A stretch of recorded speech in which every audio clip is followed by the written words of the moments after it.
వరద తుపాను ధాటికి అతలాకుతలమైన చెన్నైలో సహాయక చర్యలు ముమ్మరంగా సాగుతున్నాయి. బస్సులు, రైళ్లు, విమానాల రాకపోకలను అధికారులు పునరుద్ధరించారు. ఈ సాయంత్రంలోగా విద్యుత్ సరఫరా పునరుద్ధరించడానికి చర్యలు చేపట్టారు.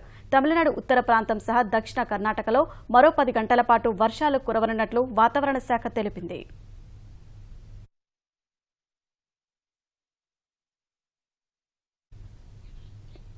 వరద పెను తుపాను సృష్టించిన భీభత్సానికి చెన్నై నగరం అతలాకుతలమైంది. వేలాది వృక్షాలు, స్తంభాలు నేలకూలాయి, హోర్డింగ్లు ఎగిరిపోయాయి, తీగలు తెగిపడ్డాయి. చెన్నై నగరంలో ఎక్కడ చూసినా వరద సృష్టించిన విధ్వంసం కళ్లకు కట్టినట్లు కనిపిస్తోంది. సాధారణ పరిస్థితులు నెలకొనేందుకు సహాయక బృందాలు తీవ్రంగా శ్రమిస్తున్నాయి. ఎన్డీఆర్ఎఫ్ బృందాలు, సైన్యం, స్థానిక యంత్రాంగం సహాయక చర్యల్లో పాల్గొంటున్నాయి.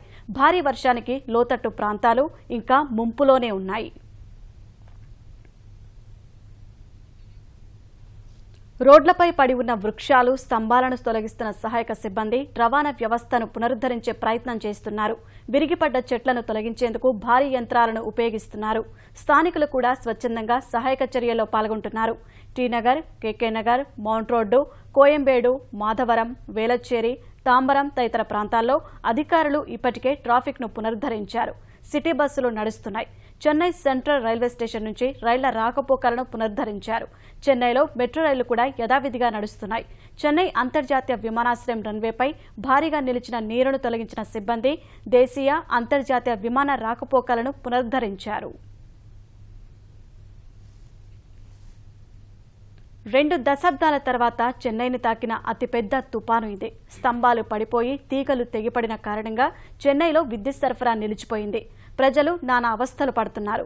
ఈ సాయంత్రంలోగా విద్యుత్ సరఫరా పునరుద్ధరణకు చర్యలు చేపట్టినట్లు తమిళనాడు విద్యుత్ శాఖ మంత్రి తంగమణి తెలిపారు. ఇందుకోసం 4500 మంది సిబ్బంది తీవ్రంగా శ్రమిస్తున్నారు. అమ్మ క్యాంటీన్లను తెరిచి ఉంచి ప్రజలకు ఆహారం అందిస్తున్నారు.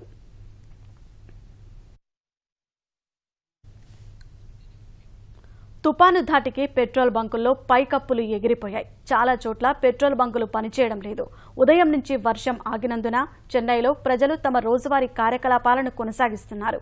చెన్నై సహా కాంచీపురం, తిరువళ్లూరు జిల్లాల్లో వరద తుపాను తీవ్ర ప్రభావం చూపింది.